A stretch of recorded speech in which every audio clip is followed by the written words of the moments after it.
ভাই আমাদের ট্যুরগুলো মতিন ভাইয়ের চায়ের দোকান থেকেই শুরু হয়। তো সে জিজ্ঞেস করলাম বন্ধুরা কি আসছিল, সে উত্তর দিল জানি না। গিয়ে দিয়ে সবগুলো আমার রাইখা ফ্লাইটে উঠা বসে রয়েছে, ইকোনমি ক্লাস পেয়েও এত খুশি সবগুলা। ভাই প্লেনে কথা কয়ে দিয়ে বাসে উঠাই দিছে। যাক ব্যাপার না, 1000 টাকা আবার কেটা প্লেনে উঠতে পারে। আজকে আমরা যাইতেছিলাম থাইল্যান্ড। তো বন্ধুদের মধ্যে একজন লং জার্নি করতে পারে না, তাই আমরা বাংলাদেশের মধ্যেই ছোটখাটো একটা থাইল্যান্ড খুঁজে নেওয়ার চেষ্টা করতেছিলাম। তো যাওয়ার সময় কেউই রাজি না, কেউ যাইবো না, বিরাট ঝামেলা। পরে কয়েকটারে ডাক দিয়ে এনে একটু বুঝাইলাম।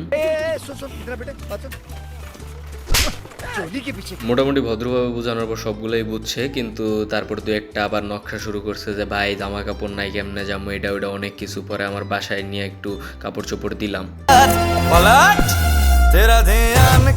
भाई को बताया नहीं क्या कि भाई संजय दत्त लगता है यार, वही बॉडी वही फेस कट वास्तव। তারপর একটা সাঁকু পার হইতে ঘুমিয়ে গেছিলাম, আর ঘুম থেকে উঠে দেখি সকাল হয়ে গেছে।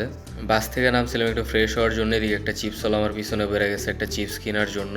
তারপর আবার দৌড়ায় বাসে উঠলাম। এদিকে ট্রেনের সাথে রেস লেগে আমরা ট্রেনরে হারায় সামনের দিকে আগায় যেতেছিলাম। ড্রাইভার সাহেব তো সেই ভালো গাড়ি চালাইতেছিল, একটু ফিল নেওয়ার জন্য সামনে গিয়ে বসলাম। সামনে গিয়ে দেখি সিএনজি এম করে ওভারটেক করে আগে চলে গেছে, মানে মাথাটা নষ্ট।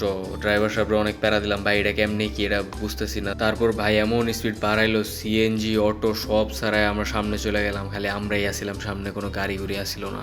তারপরে আমরা কয়েকটা বাসও ওভারটেক করলাম, কিন্তু কিছুক্ষণ পর দিয়ে যে বাসগুলো তো দাঁড়ায় আসছিল, এটা নিয়ে আমার ভাইয়ের সাথে বিরাট গ্যাঞ্জাম হয়। ভাইয়ের লাগে গ্যাঞ্জাম করার পরে ভাই আমার বাস থেকে নামায় দেয়, আর এমন এক জায়গায় নামায় দেয় ওই জায়গা থেকে বুঝতেছিলাম না কোন দিকে যাবো, সব দিকেই একই রকম লাগতেছিল।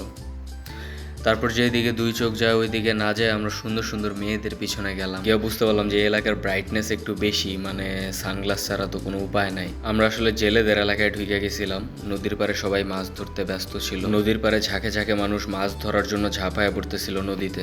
তারপর ওইখান থেকে বের হয়ে যায় একটু বাইরের এলাকাটা ঘুরা দেখার জন্য। এদিকে আমার এক বন্ধু দুজন লোকের কাছে জিজ্ঞেস করতেছিল যে সবচেয়ে সুন্দর মেয়েরা কোন সাইডটাতে বেশি থাকে।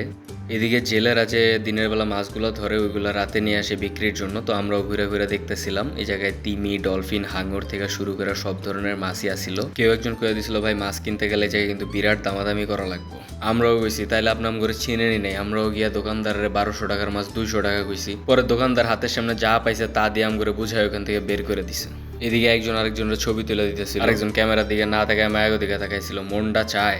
এদিকে আমার এক বন্ধু বালু ফালাইতেছিল, আর সিনটা দেখে জানি মনে হইতেছিল কই জানি দেখছি লাগতেছে। পরে যে গেলাম, কিরে ভাই তোর মন খারাপ, কেউ কইলো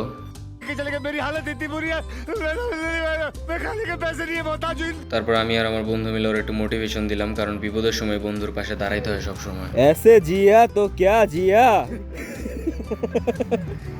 ऐसे जिया तो क्या जिया। अगर तुम पानी से नहाओ तो कपड़ा बदल सकते हो। वाह वाह वाह वाह मिला भाई साहब कुछ ज्यादा नहीं हो गया, मतलब कुछ भी।